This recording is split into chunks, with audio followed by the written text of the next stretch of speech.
السلام علیکم ناظرین، ذوالفقار راحت آپ کی خدمت میں حاضر۔ ناظرین، آج میں overseas commission chief minister secretariat کے اندر موجود ہوں۔ یہ اوورسیز کمیشن ویسے تو مسلم لیگ نواز کے دور میں قائم ہوا تھا۔ اس کے مقاصد کیا تھے، یہ اوورسیز کو سرو کیسے کرتا ہے، اور آج میرے ساتھ جو شخصیت موجود ہیں یہ اوورسیز کمیشن کو ہیڈ کر رہے ہیں۔ ویسے تو چیف منسٹر اس کے چیئرمین ہیں اور سید طارق محمود الحسن اس کے وائس چیئرمین ہیں۔ سید طارق محمود الحسن کی بات جب میں کرتا ہوں تو تھوڑا ماضی کے اندر اگر چاہوں تو مجھے یہ شہادت دینی پڑتی ہے کہ یہ سید طارق محمود الحسن وہ شخص ہے جس نے جب پاکستان کے اندر تھا تو یہاں پہ گراس روٹ لیول سے لے کے سسٹم کو سمجھنے سے لے کے کمیونٹی کی خدمت کی۔ پھر یہ لندن چلے گئے اور لندن میں بھی انہوں نے اپنی کمیونٹی سے وہ رشتہ وہ تعلق ختم نہیں کیا۔ آج یہ واپس آئے تو اوورسیز کمیشن کے وائس چیئرمین بنے ہیں۔ ہم ان سے پوچھتے ہیں کہ ایک تو یہ بہت بڑا فنکشن کرنے جا رہے ہیں، اوورسیز کا ایک کنونشن 23 کو گورنر ہاؤس میں کرنے جا رہے ہیں۔ ساتھ ہی ساتھ پچھلے 3-3.5 مہینے پہلے ان کی اپوائنٹمنٹ ہوئی۔ اس دوران میں انہوں نے اوورسیز کو کیا سرو کیا، کتنی کمپلینٹس تھی جو ریزالو ہوئیں، اور کس نیچر کی کمپلینٹس ہیں جو زیادہ یہاں آ رہی ہیں، اور اس کی ریزسٹنس سسٹم سے کیسے آ رہی ہے۔ شاہ جی السلام علیکم۔ وعلیکم السلام۔ بہت شکریہ طارق صاحب۔ اسٹیٹ اوے ہم آتے ہیں اپنے سبجیکٹ کی طرف۔ 3 مہینے ہو گئے آپ کو یہ چارج لیے ہوئے، کتنی اب تک شکایت کمپلینٹس آپ نے ریزالو کی، کس کس کنٹری سے کس کس نیچر کی کمپلینٹس آ رہی؟ Thank you very much Zulfiqar Rahat sahab, آپ کا یہاں تشریف لانے کا۔ سب سے پہلی بات تو یہ ہے کہ 21 سپتمبر کو میں نے یہ آفس ریزیوم کیا تھا۔ 90 ڈیز مکمل ہونے والے ہیں۔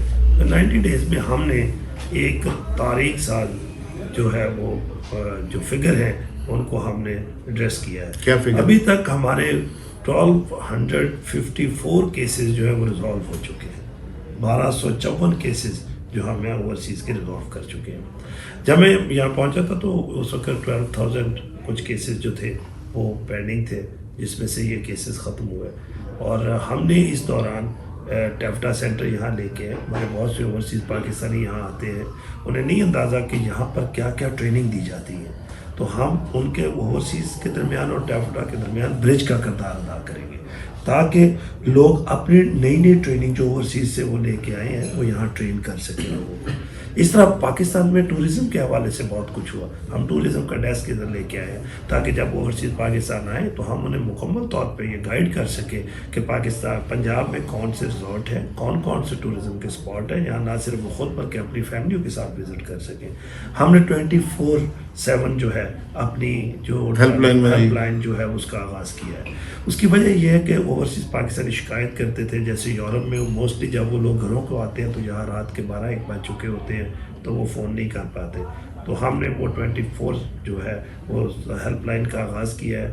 جب سے ہم نے یہ ہیلپ لائن بنائی ہے، وہاں کیا کیا سروسز کیا دے رہے ہیں؟ جب سے ہم نے یہ ہیلپ لائن بنائی ہے، رات 8 بجے سے لے کر صبح 8 بجے تک تقریباً 20 سے زیادہ کال آتی ہیں، ان کی شکایت سنی جاتی ہے، ان کا اسٹیٹس بتایا جاتا ہے اور ان کو رہنمائی دی جاتی ہے جس حوالے سے وہ کام کر رہے ہیں۔ اس کے علاوہ ہم نے ریونیو فیسیلیٹیشن سینٹر کا آغاز کیا۔ بہت سے ہمارے اوورسیز دوست جب یہاں آتے تھے وہ اپنے ڈسٹرکٹ میں جاتے ہیں، فرد جمع بندی لینے کے لیے، ملکیت کی فرد لینے کے لیے انہیں بڑے مسائل تھے۔ جناب عثمان بزدار صاحب کی ہدایت پر ہم نے فیسیلیٹیشن سینٹر یہیں سے شروع کر دیا ہے، اور پنجاب بھر سے کہ کوئی بھی اوورسیز جب یہاں آتا ہے تو اپنی فرد ملکیت یہاں سے لے سکتا ہے۔ اس کے علاوہ جیسا کہ آپ جانتے ہیں اب ہر شخص کے پاس اسمارٹ فون موجود ہے۔ ہم نے ایک ایپ جو ہے وہ لانچ کی ہے تاکہ آپ اپنے اسمارٹ فون کے ذریعے بھی شکایت درج کر سکتے ہیں، فیڈ بیک دے سکتے ہیں اور اپنا اسٹیٹس چیک۔ یعنی آپ کہہ رہے ہیں کہ اوورسیز کمیشن میں پہلے ماضی کے اندر نواز شریف دور میں اگر دیکھا جائے تو صرف پراپرٹی کا یہاں لین دین ہی زیادہ ہوتا تھا اور پراپرٹی ڈیلری ہوتی تھی۔ اب آپ نے جینوئن فیسیلیٹیشن دینا شروع کر دی، اور اوورسیز بیچارے چاہتے کہ ہیں، وہ کہتے ہیں کہ پیسے تو ہم کما کے خود ادھر بھیج رہے ہیں، ہمیں کم از کم رسپیکٹ اور عزت دیتے ہیں، اس پہ کوئی پیسے نہیں لگتے، اور اس پہ بھی سسٹم ان کو رزسٹ کرتا ہے۔ پولیس کا رویہ، نادرا، اس پہ واپڈا یا باقی جتنے مختلف ڈپارٹمنٹس ہیں وہاں سے ان کو ریزسٹنس ملتی ہے، رسپیکٹ نہیں ملتی۔ تو کیا یہ پاسبل ہے کہ آپ یہاں پہ اس طرح کے سینٹرز بنا کے، جس طرح آپ کہہ رہے ہیں یہ کس طرح ممکن ہے کہ پورے پنجاب کا جو ایک بڑا صوبہ ہے اس کے اوورسیز جو لاکھوں میں ان کو آپ اس طرح کیٹر کر سکیں, ان کی جو جائز مسائل ان کو حل کر سکیں. اچھا, بیسیکلی یہ جو ہمارا اوورسیز پنجاب کمیشن بنایا گیا تھا, اس کے پیچھے اوورسیز کی فلاح و بہبود ویلفیئر ایک بہت بڑا سبجیکٹ ہے. سیکنڈ, ان کے حقوق کا تحفظ. تیسرا, عدل و انصاف میں جو رکاوٹیں ہیں اس کو دور کرنا تھا. ایسے ہی تو ہم اس سارے کچھ کے لیے کوشش کر رہے ہیں. ابھی آپ دیکھیں, جس دن سے میں نے چارج سنبھالا ہے, ہم نے 16 اویئرنیس سیشن ہم نے کیے ہیں. اس اویئرنیس سیشن سے یہ ہوا ہے کہ جو ڈیلی ہمیں 3 سے 5 اپلیکیشن آتی تھی, اب ان کی تعداد 25 سے 30 ہو چکی ہے.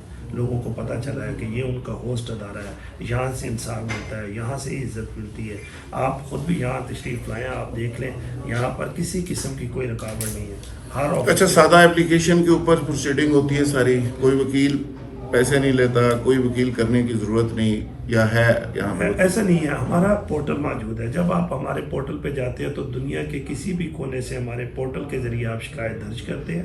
نیکسٹ سے آپ کو اس کے لیے ایک نمبر جنریٹ ہوتا ہے. اس نمبر کے ذریعے آپ کی فائل اپلیکیشن چلتی ہے. اچھا, اس پہ جب جو ہمارے پاس آتی ہے تو ہم اس کے متعلقہ اداروں کو بھیج دیتے ہیں اور متعلقہ ڈسٹرکٹس کو بھیج دیتے ہیں. ہماری ڈسٹرکٹ کمیٹیاں موجود ہیں جس پہ ایک چیئرمین, 2 ممبر, اور جب ہمارا چیئرمین جو ڈسٹرکٹ کمیٹی کا میٹنگ ہوتی ہے, اس میں وہ چیئر کرتا اور D P O D C او ساتھ بیٹھتے ہیں, اور یہ میسیج دیا جاتا ہے کہ یہ بڑی امپورٹنٹ کمیٹی اور اس کی بات جو ہے وہ سننی ہے. جب یہ فارم ہوا تھا تو اس وقت مجھے یاد ہے کہ پرپوزل بنی کہ آئی جی اور چیف سیکرٹری کم از کم بورڈ کے ممبر وہ بنے تاکہ اس کی امپورٹنس زیادہ ہو اور انتظامیہ اس کو سنجیدگی سے لے.